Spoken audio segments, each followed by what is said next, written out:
नमस्कार विद्यार्थी मैत्रिणींनो, आजचा आपला टॉपिक आहे टाइप्स ऑफ फायबर. फायबर म्हणजे तंतूंचे 3 प्रकार येतात: नैसर्गिक तंतू, खनिज तंतू आणि मानवनिर्मित तंतू. ह्याच्यामध्ये नैसर्गिक तंतूमध्ये काय येणार तर जे निसर्गातून आपल्याला मिळतात. निसर्गातून कुठले तंतू मिळतात तर निसर्गातून कुठले तंतू मिळतात तर जे आपल्याला नैसर्गिक म्हणजे कुठल्या झाडापासून किंवा कुठल्या झाडाच्या सालापासून किंवा प्राकृतिक रूपाने जे आपल्याला मिळतात त्यांना नैसर्गिक तंतू म्हणतात. तर आता त्यात नैसर्गिक तंतूमध्ये कुठलं येईल तर कॉटन म्हणजे कुठून मिळतं आपल्याला? झाडापासून. कॉटनचं कापसाचं झाड असतं, झाडाला फूल येतं आणि फुलाचं फळ होतं आणि ते फळ पूर्ण परिपक्व झाल्याच्या नंतर ते फुटतं आणि त्याच्यातून कापूस मिळतं आपल्याला. म्हणजे ते पूर्णपणे नैसर्गिकरित्या आपल्याला तो कापूस मिळत असतो, म्हणून त्याला नैसर्गिक तंतू असं म्हणतात. आता नैसर्गिक तंतू कसा असतो? कापसाचा तंतू कसा असतो तर हा माहिती आहे तुम्हाला, कापूस. हां, तर ह्याचे जर याला पूर्ण असं वेगळं केलं तर बघाल तुम्ही असंख्य असे बारीक बारीक तंतू दिसतात, बरोबर आहे. ह्या तंतूंना मिळून याला असं कंपनीमध्ये यातला जिनिंगमध्ये स्पिनिंग केलं जातं आणि त्याच्यातून आपला धागा तयार होत असतो. हे बघा, बारीक असा धागा तयार होत आहे, याला काय म्हणतात? स्पिनिंग. याला पीळ देत आहे मी तर हा धागा तयार होत आहे. तर हा अशा पद्धतीने आपण नैसर्गिक तंतू हा पाहिला. हा आपल्याला झाडापासून मिळतो, कापसाच्या झाडापासून. ठीक आहे. त्याच्यानंतर जो आहे तो प्राणीजन्य तंतू. प्राणीजन्य तंतूमध्ये काय येणार तर जे प्राण्यांपासून मिळतात आपल्याला तंतू. प्राण्यांपासून कोणते कोणते तंतू मिळतात तर रेशमी तंतू जे आहे ते, त्याच्यानंतर लोकरी तंतू, हे आपल्याला प्राण्यांपासून मिळतात. आता लोकरी तंतू कुठल्या प्राण्यापासून मिळतो? मेंढीपासून. ठीक आहे. मेंढ्यांचं पालन पोषण करून त्यांना मोठं केलं जातं आणि त्यांच्या अंगावर जो फर येत असतो, जे त्यांचे केस असतात ते काढून त्याच्यापासून प्रक्रिया करून मग लोकरी तंतू तयार होत असतो. तर आपण लोकर तुम्हाला माहितीच आहे, हा आहे लोकर. याला पण असं मोकळं केलं तर याचे पण तुम्हाला असंख्य असे बारीक तंतू दिसतात.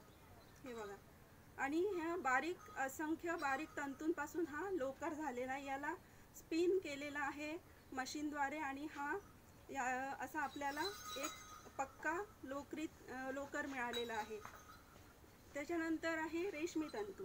रेशमी तंतू हा रेशमाचे किडे असतात, अळ्या असतात, त्यांना पण तुतीच्या झाडावर त्यांचं पालनपोषण केलं जातं.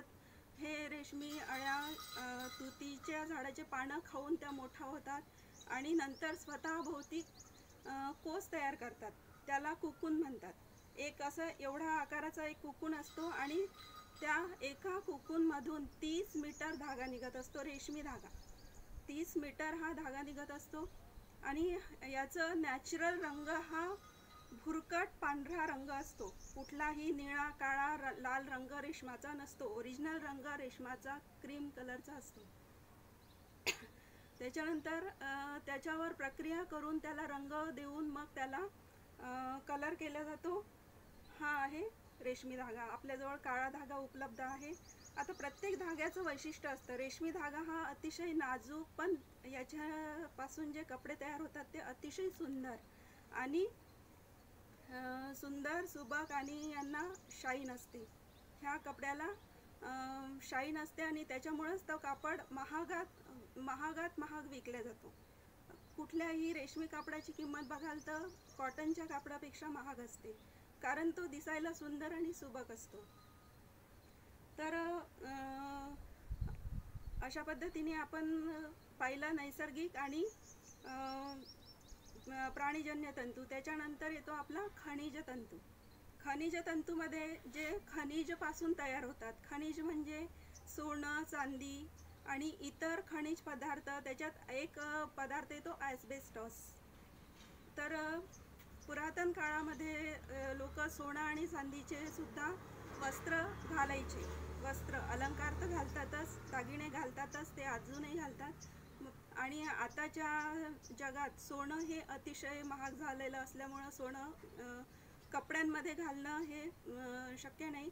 पण जेव्हा आपल्या देशामध्ये राजे महाराजांचं काळ होता, त्यावेळी त्यांच्या वस्त्रांमध्ये सोन्याचे तारं तयार करून त्याच्यापासून थोडंसं का होईना डिझाईन्स त्याच्यामध्ये तयार केल्या जायच्या. आणि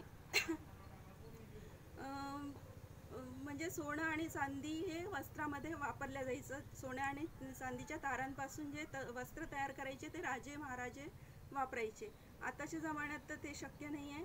परंतु खनिजमधून आपला ॲस्बेस्टॉसचा जो एक प्रकारचा दगड खनिजमध्ये मिळत असतो, त्या दगडापासून वस्त्र तयार करतात. त्याच्या तंतूपासून वस्त्र तयार होतात आणि त्याचा उपयोग जे अग्निशमन दल आहे, शमन दल म्हणजे जिथे आग लागतात आणि विझवण्यासाठी जे लोक कार्य करतात, त्यांचा जो युनिफॉर्म असतो तो या ॲस्बेस्टॉसच्या दगडाच्या कापडापासून, तंतूपासून तयार केलेला असतो.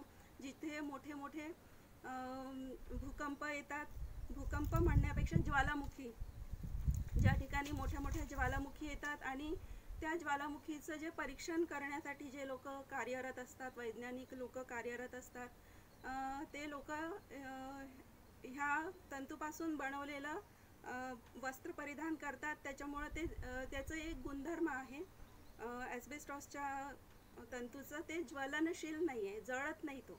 म्हणजे मोठ्यात मोठा ज्वालामुखी जरी आला आणि तिथे ते वैज्ञानिक लोक जाऊन थोडं, म्हणजे जास्तच आतमध्ये नाही पण थोडंसं जवळ जाऊन ते ज्वालामुखीचं परीक्षण करू शकतात किंवा त्याचा अभ्यास करू शकतात. तसंच फायर ब्रिगेडचे लोक आग विझवण्यासाठी सुद्धा म्हणजे या ड्रेसचा उपयोग करतात ॲस्बेस्टॉसच्या तंतूचा. तर आज आपण वनस्पतीजन्य तंतू, नैसर्गिक तंतू आणि खनिज तंतू याच्याबद्दल माहिती पाहिली आहे. आपल्याला समजलंच असेल. याच्याबद्दल काही तुम्हाला शंका असेल तर मला ग्रुपवर नक्की प्रश्न विचारा.